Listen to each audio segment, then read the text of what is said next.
Tin tin, আজ অনেকদিন পরে তোমাদের সাথে একটা ভিডিও শেয়ার করছি। আর আমার গলার অবস্থা এতটাই খারাপ যে আমি ভয়েস ওভার করতে পারছি না, সেই জন্য আজ তোমাদের একটা পার্সেল ওপেনিং এর ভিডিও দেখাবো। তো পার্সেলটা এসেছিল পার্পল থেকে, কিছু অর্ডার দিয়েছিলাম সেটাই।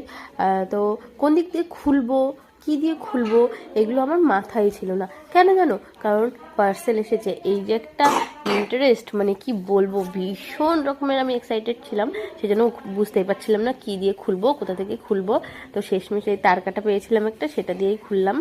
একটা বিল ছিল, এটা ছিল প্রাইমার একটা ব্লু হেভেনের, তারপরে এটা ছিল গিফট, একটা ফ্রি গিফট, সানস্ক্রিন, ল্যাকমির সানস্ক্রিন একটা গিফট দিয়েছে আমাকে। তারপরে ছিল একটা ফেস ওয়াশ পন্ডসের, আসলে দুটো ফেস ওয়াশ আমি অর্ডার দিয়েছিলাম। আর এই দেখো ডাবের কি একটা যেন ফ্রি গিফট পেয়েছি। বাবা, দুটো ফ্রি গিফট, ভাবাই যায় না, মানুষ একটাই পায় না, আর আমি দুটো ফ্রি গিফট পেয়ে গেছি, ভাবো। আর এই যে একটা ফেস ওয়াশ, আর এই যে শেষ কিচ্ছু নেই, ফাঁকা বক্স। আর কি কি অর্ডার করেছি দেখে নাও, দুটো ফেস ওয়াশ, একটা প্রাইমার, ও আর একটা ক্রিমও করেছিলাম, ডার্মাকোর একটা ক্রিম। তো আজকের ভিডিওটা এখানেই শেষ করছি, বাই বাই।